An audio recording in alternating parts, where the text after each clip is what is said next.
Hello दोस्तों, स्वागत करता हूँ आपको अपने इस नए वीडियो में। आप लोग देख रहे हैं अपना पसंदीदा चैनल टॉपर्स की क्लासेस।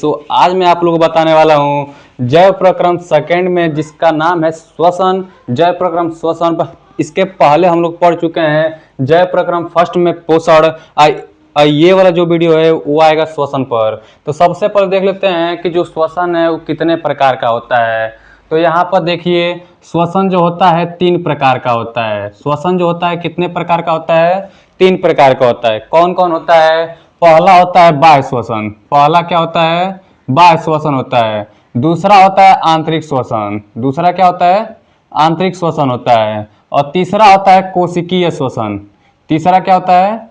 कोशिकीय श्वसन होता है। अब देखिए, श्वसन के प्रकार कितने हो गए? 3 हो गए। बाह्य श्वसन, आंतरिक श्वसन और कोशिकीय श्वसन। बाह्य मतलब होता है बाहरी। बाहरी जैसे हम लोग नसा छिद्र से ले रहे हैं, नाक से ले रहे हैं, ये यही बाह्य श्वसन है। मतलब बाहर से हम लोग गैसों को अंदर ले रहे हैं। और आंतरिक श्वसन, आंतरिक श्वसन क्या होता है? हमारे अंदर, आंतरिक मतलब होता है अंदर, हमारे अंदर जो रक्त है उसमें गैसों का आदान प्रदान होता है, वही होता है आंतरिक श्वसन, जिसको हम लोग क्या कहते हैं? आंतरिक श्वसन कहते हैं। और कोशिकीय श्वसन, जो कोशिकाओं में श्वसन होता है, उसे हम लोग क्या कहते हैं? कोशिकीय श्वसन कहते हैं। अब देखिए, जो श्वसन के प्रकार हो गए, कितने हो गए? 3 प्रकार हो गए। श्वसन के प्रकार 3 हो गए। बाह्य श्वसन, आंतरिक श्वसन और क्या? कोशिकीय श्वसन। अब देखिए, इसके बाद देख लेते हैं पादपों में श्वसन। पादप मतलब होता है पौधा। पौधा कहेंगे या वृक्ष कहेंगे? पौधा कहेंगे या वृक्ष कहेंगे? अब देखिए, जो पौधा है उसमें श्वसन कैसे होता है, या जो वृक्ष है उसमें श्वसन कैसे होता है। तो अब देखिए, जो पादप में श्वसन है वो 2 प्रकार से होता है। कितने प्रकार से होता है? 2 प्रकार से।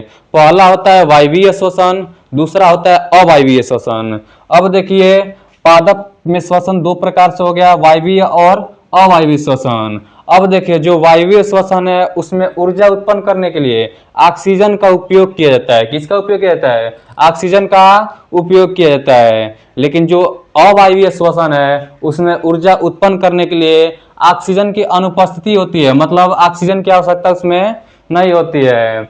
अब देखिए, अब यहाँ पर इतना हो गया। तो ये जो वायवीय श्वसन है इसमें ग्लूकोज जैसे पोषक तत्वों को CO2 और पानी में तोड़ दिया जाता है और उसके बाद ATP का निर्माण होता है। ATP का फुल फॉर्म होता है एडिनोसिन ट्राइफॉस्फेट। ATP क्या है? ऊर्जा है। ATP क्या है? ऊर्जा है। अब देखिए, अवायवीय श्वसन में पढ़े हम लोग, इसमें ऊर्जा उत्पन्न करने के लिए किसकी आवश्यकता नहीं होती है? ऑक्सीजन की आवश्यकता नहीं होती है। अब देखिए, इसमें ऊर्जा उत्पन्न करने के लिए ग्लूकोज और एथेनॉल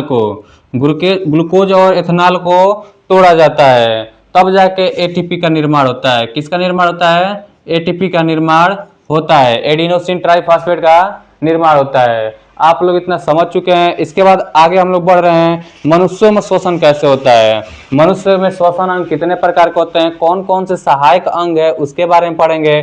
जैसे हम मनुष्यों में सहायक अंग हो गया नसा छिद्र हो गया, ग्रसनी हो गया, स्वर तंत्र, श्वास नली, उसके बाद फेफड़ा।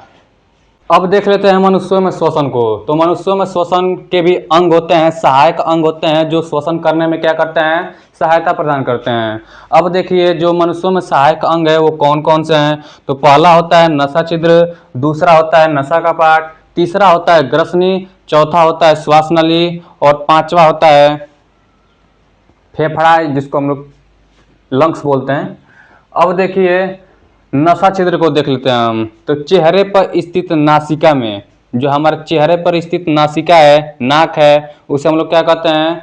नसा छिद्र बोलते हैं। और ये नसा छिद्र कितने होते हैं? 2 होते हैं। चेहरे पर स्थित नासिका में 2 वाह्य नसा छिद्र होते हैं। देखिए, एक यहाँ है और एक यहाँ है, ये 2 वाह्य नसा छिद्र हैं। अब देखिए, ये वाह्य नसा छिद्र है। अब इसके बाद जो हमारा गैस है वो कहाँ जाएगा? नसा कपाट में आ जाएगा। अब देखिए, नसा छिद्र के बाद नसा कपाट आता है। नसा कपाट ये होता क्या है? अब देखिए, हमारे चेहरे पर स्थित नासिका में क्या हो गया? 2 वाह्य नसा छिद्र उपस्थित हैं, लेकिन जो नसा कपाट है वो नसा गुहा को 2 भागों में विभाजित करता है। ये रहा नसा कपाट, इसको 2 भागों में विभाजित कर दिया है।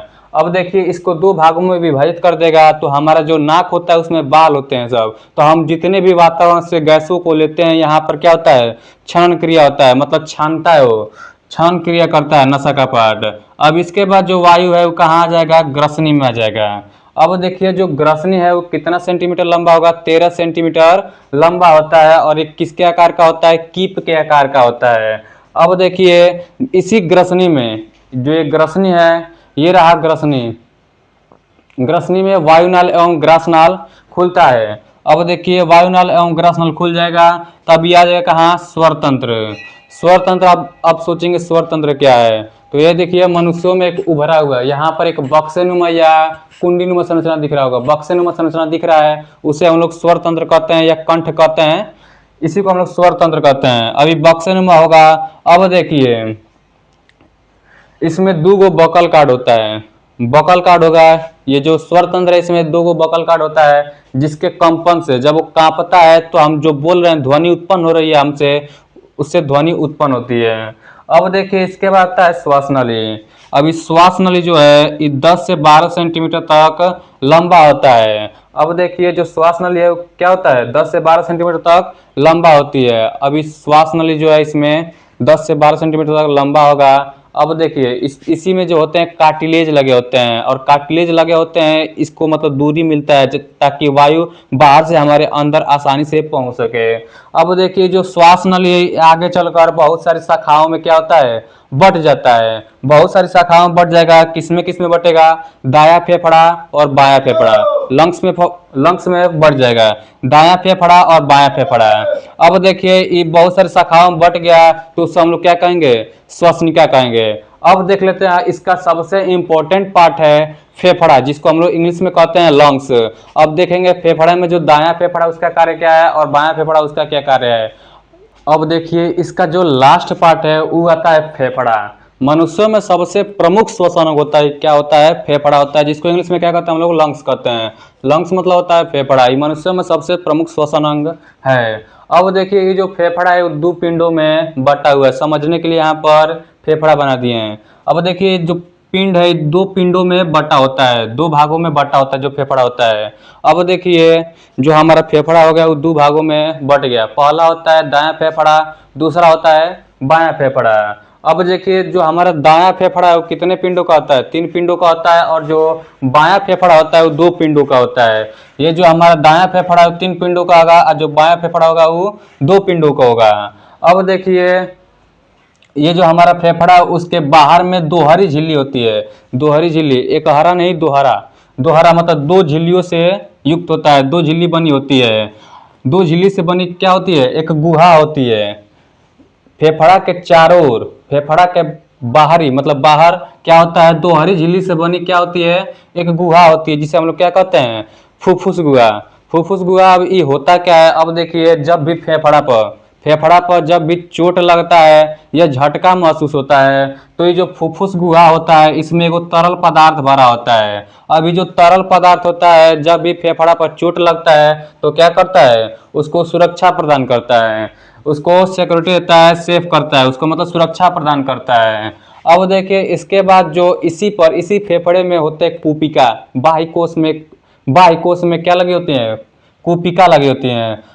अब यहीं पर जो हमारा गैस है, गैसों के आदान प्रदान से जो कूपिका है, यहीं पर गैसों के आदान प्रदान से जो हमारा वायु है वो शुद्ध हो जाता है, यहीं पर श्वसन खत्म होता है। अब इसके बाद जैव जगत में हम लोग पढ़ लिए हैं जैव प्रक्रम सेकेंड श्वसन, इससे पहले हम लोग पढ़े थे जैव प्रक्रम पोषण। इसके बाद जो हमारा अगला है वो जैव प्रक्रम थर्ड होगा जिसमें हम लोग परिवहन के बारे में पढ़ेंगे। परिवहन के बारे में हम लोग प्लाज्मा वगैरह, प्लाज्मा, हृदय, ये सब पढ़ेंगे। प्लाज्मा हो गया, हृदय हो गया, रक्त हो गया, रक्त के प्रकार पढ़ेंगे, इन्हीं सब के बारे में पढ़ेंगे। सो थैंक्स अ लॉट, मिलता है अगले वीडियो में। तो अगला वीडियो हम लोग का होगा जैव प्रक्रम थर्ड, जिसके बारे में हम लोग क्या पढ़ेंगे, उसमें परिवहन के बारे में पढ़ेंगे, परिवहन तंत्र के बारे में पढ़ेंगे। थैंक्स अ लॉट, मिलता है अगले वीडियो में।